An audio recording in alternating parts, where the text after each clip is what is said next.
One of those few times I don't mind a perverted character.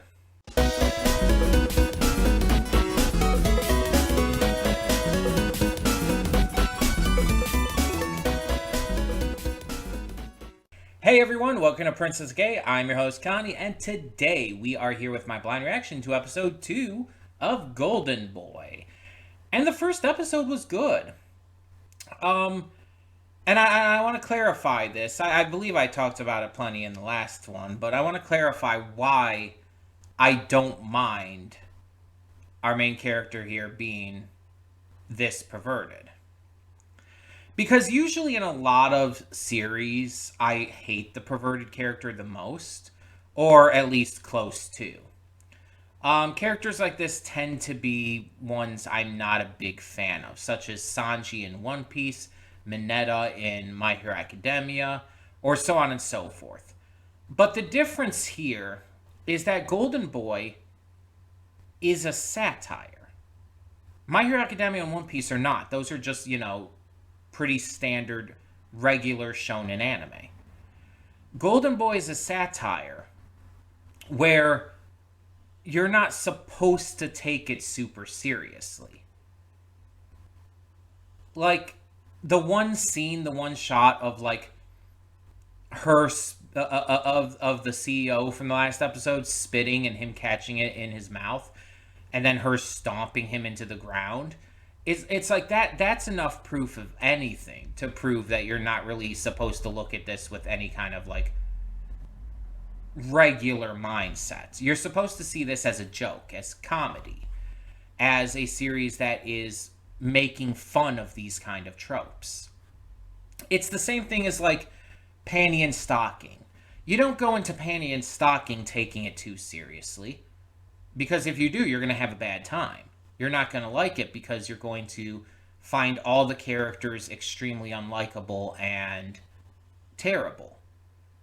But when you go into it acknowledging that it's a satire, acknowledging that it's for parody, and watch it that way, you're going to have a blast. You're going to have the time of your life.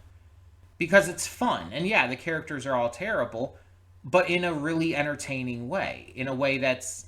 You're not necessarily supposed to like or agree with them.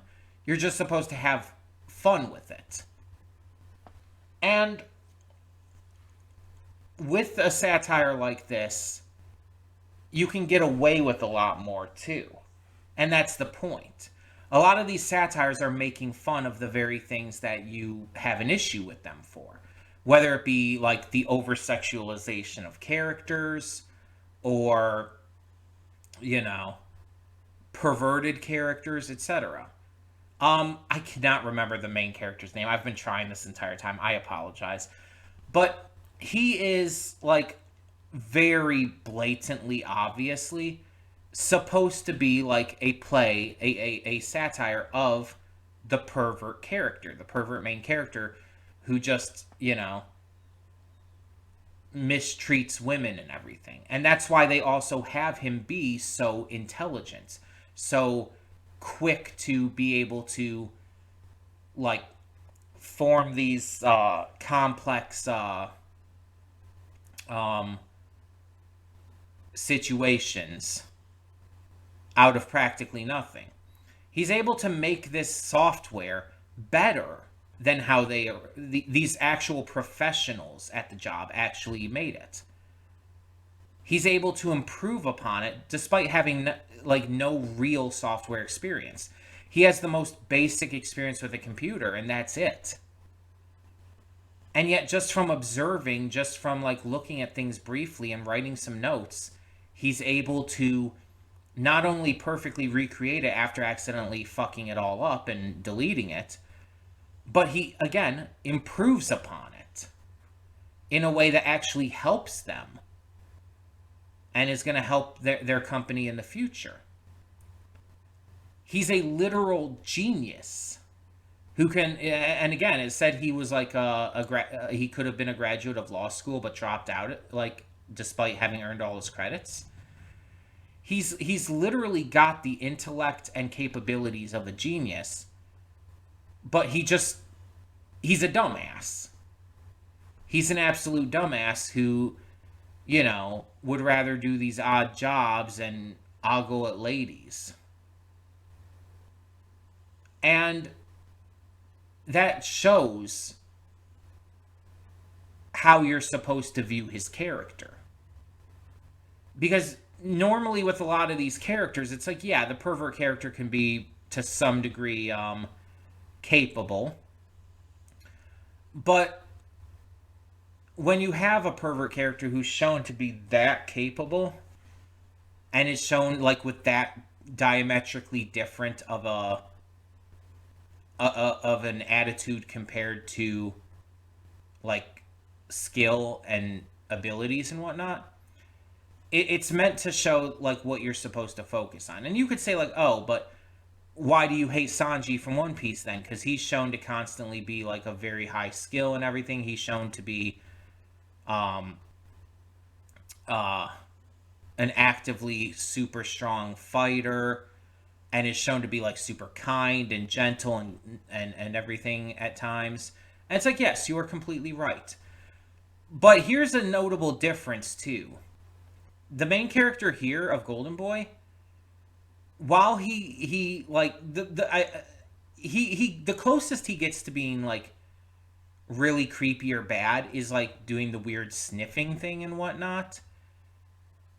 He doesn't actively, well, also the catching the spit thing, but he hasn't actively done anything like really really terrible.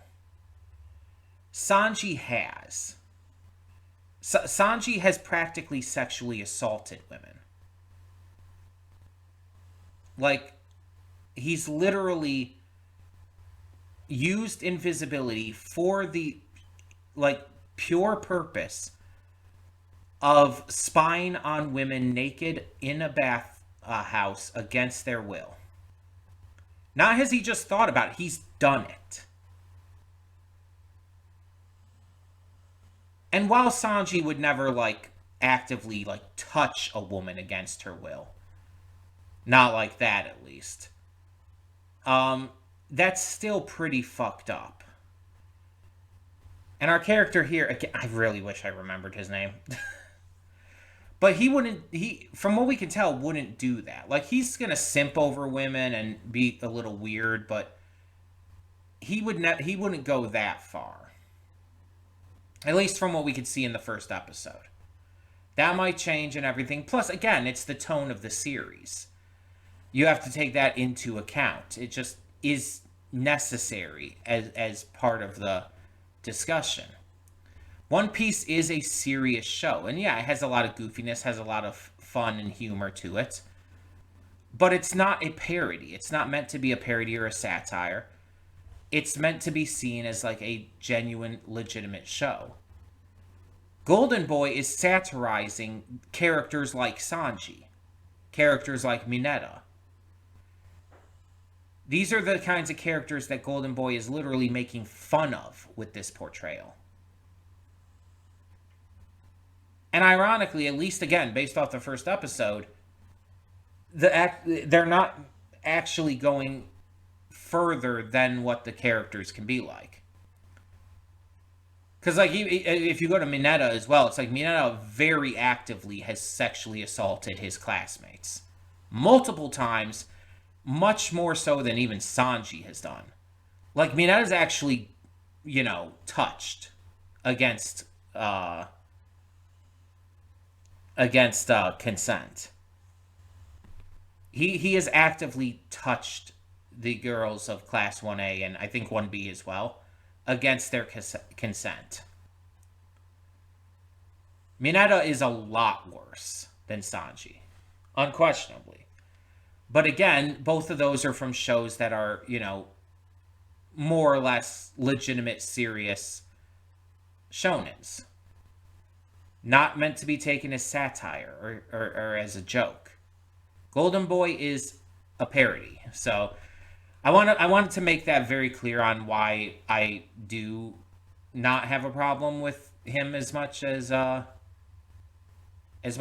these other characters. It's simply because of like the intent of the show. Was his name Kintaro or something like that? I don't know, that just popped in my head. But yeah, the intent of the show and like it being satire compared to like legitimate stuff does make a difference. And some people still being uncomfortable with it is perfectly fine and reasonable. I can't blame anyone who finds it uncomfortable still. But for me, it's like I can be okay with satire doing stuff like this because I know the intent is not to be weird, but to make fun of the weirdness. So that's just my point of view in regards to it. Um, but it seemed like at the end of the first episode, he kind of went away. He kind of left. So I'm thinking he's probably going to like interact with entirely different characters going forward. Like each episode's going to be kind of its own thing. So I'm very curious how each one's going to be different, and just how far they are going to push the satire with this all. Very interested to see, excuse me, what they're willing to do and how far they're willing to go. Um, so that being said, I don't really have anything else to say with this. I don't know where this is going. As always, keep spoilers out of this. Please don't spoil me because I want to remain as spoiler free as possible for the future of this series. So, that being said, let's just get into this episode and see what we have in store. Hold up just a sec. Before you click that link down in the description below to get to today's video, I want to remind you of all the awesome content we have both on this channel and the Princess of Gaming channel. Let's check it out.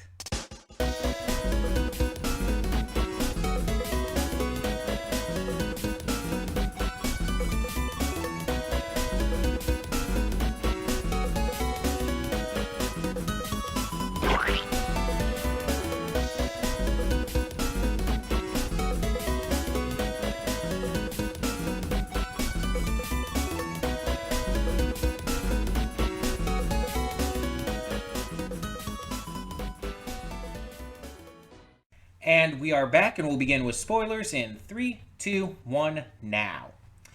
So I looked up Allison Keith, who is Naoko's voice actress, and it turns out that she's the same voice actress who was Misato in Neon Genesis Evangelion, as well as Leone in Akame ga Kill.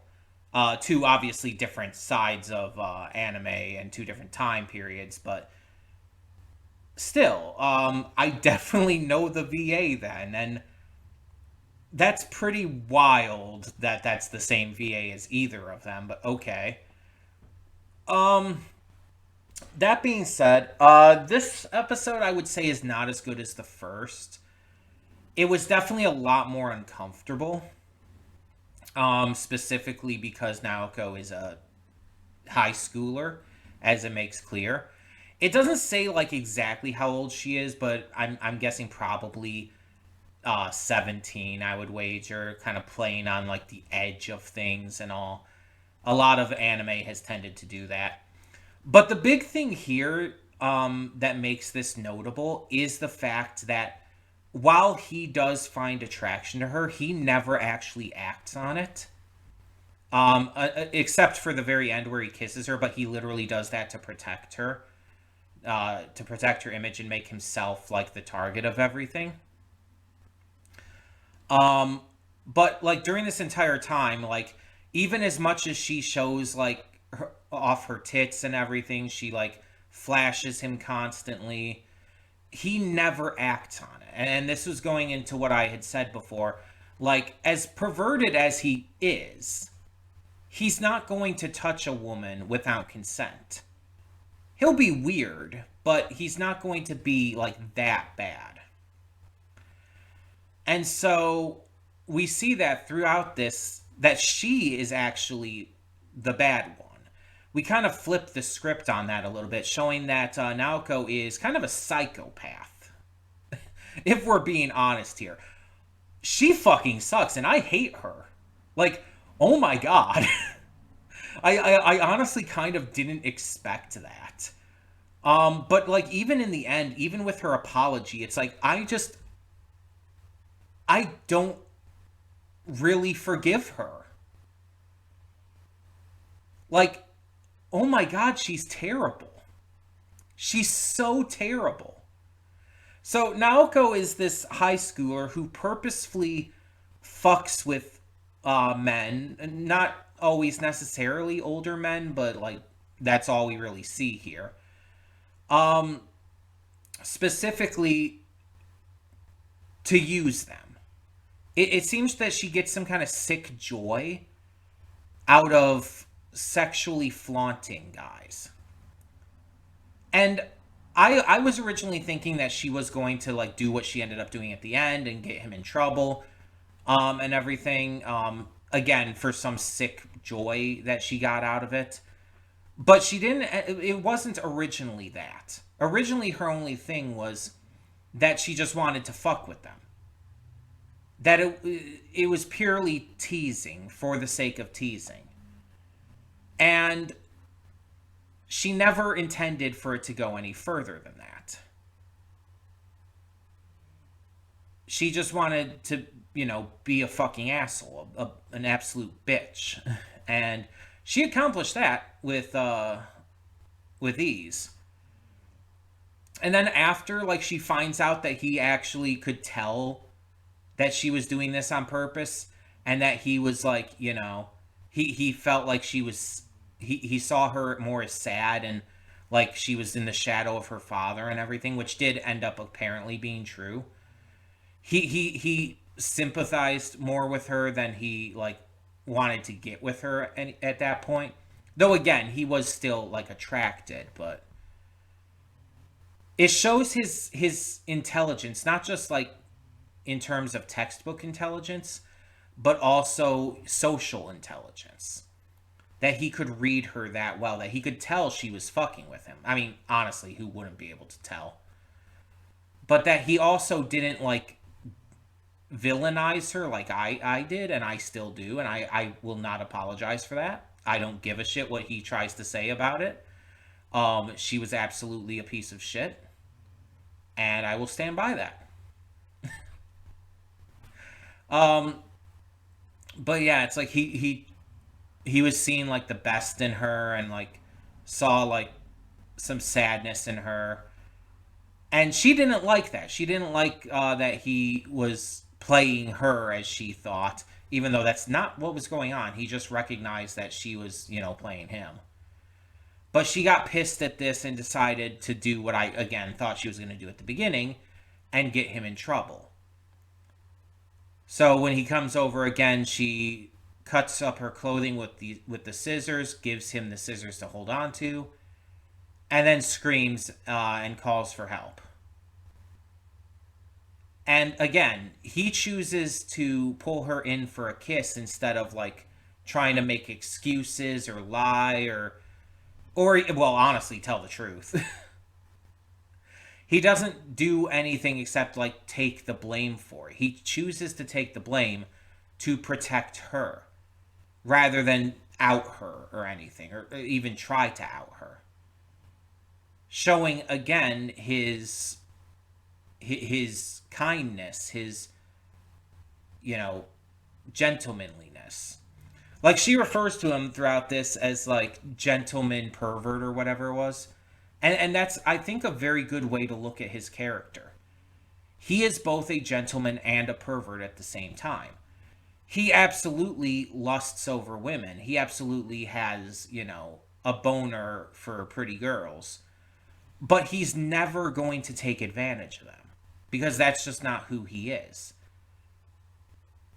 He'll like imagine getting into sexual situations with them, but he will never act on that. And it's like the thing is, a lot of people imagine situations. It a lot of times it can be the first thing that pops in your head. But a lot of I've heard a lot of people say, and I've used this myself. Your first thought is instinct. Your second thought and the actions you take on it are who you really are.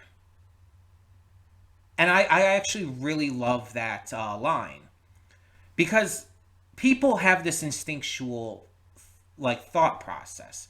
When you see someone you find attractive, yeah, you think about that. And sometimes that can involve thinking some non-savory things. But if your second thought is to acknowledge, no, this isn't right, and to act in a way that shows that you would never, do anything bad there, that shows that says a lot more about you than what your initial thought is. Because it's like, I've seen like men and women and NBs like on the streets and stuff, and I've seen them, I'm like, oh, that person is very attractive. And I've thought about like what it would be like to be in a relationship with them. But I've also acknowledged I shouldn't think like that right away. Like I think that, and then my next thought is, no, I shouldn't think that. That's not right. This is a person. I should view them as a person. And so I change my thought process. And I choose to be better. And I've known a lot of people who have said they've done the same thing. But they don't act on it because they know it's not right to act on. And it's not even about like assault or anything. It's like you're not even gonna like try flirting or whatnot, because like for a number of reasons that's also not like right. Also, unsolicited flirting can be really gross and creepy for a number of reasons. So it's a matter of knowing exactly where to stop those thoughts at. Because everyone has intrusive thoughts. Everyone does. But you have to know how to control yourself. That's all it is. Self-control. And mind you, there are some restrictions to that. Like there are some things that people should just never be thinking. Like if you look at a person and start thinking about like murder shit or like assault shit, it's like, get some fucking help. Because if like you're thinking like crazy shit like that, that's not just an intrusive thought. That's you being fucked up in the head. That's not normal. So there are exceptions to it, of course. And like you should never have like those kind of thoughts for anyone that is clearly underage either. That's just not okay. But people do sometimes have these thoughts, and they just have to know how to control them. As long as they're not like too terrible or just incomprehensibly immoral or anything.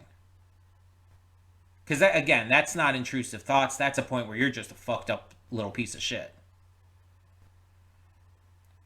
But Kintaro is one of those guys who it's like is not a fucked up piece of shit. And he makes sure to never act on just his feelings alone, even though he does have them.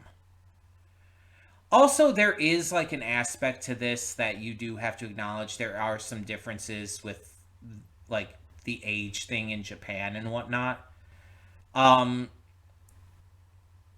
Just in regards to not only age of consent laws, but also just there's a lot of media, a lot of anime especially, that sexualizes underage characters, and that's just normal.